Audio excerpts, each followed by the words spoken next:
करण टेकाळे, राहणार येळेगाव तुकाराम, तालुका कळमनुरी, जिल्हा Hingoli, जेमटेक crop science Hyderabad या कंपनीमध्ये काम करतो।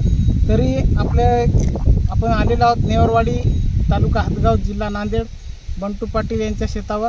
त्यांनी आपला शूटआउट हा प्रोडक्ट आळ्यांसाठी वापरला होता। तरी त्यांच्याकडून आपण थोडी माहिती जाणून घेऊ शूटआउट या प्रोडक्टबद्दल। माझ्या शेतामध्ये 1.5 महिना झाला सोयाबीन पेरून एकही फवारणी झाली नव्हती, कारण का पाऊसच जास्त असा लागून बसला होता।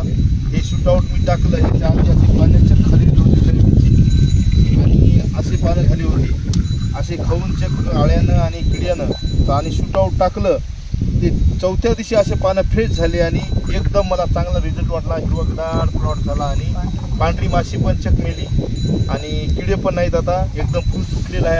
आता याच्यानंतर पण मी हेच फवारणी घेणार आणि जवळच्या शेतकऱ्याला पण माझ्या गावातल्या सांगणार की शूटआउटच टाक, कारण का हे आपल्या शेतकऱ्यासाठी फार चांगलं आहे। याच्यामध्ये तुमचं काय काय कव्हर झालं? आळी, पांढरा किडा आणि जरा कलर बाज दिसले आम्हाला, जरा मोजॅक व्हायरस, मोजॅक हिरो जसं मोजॅकचा तर काही कुठं परिणाम दिसला नाही बघा।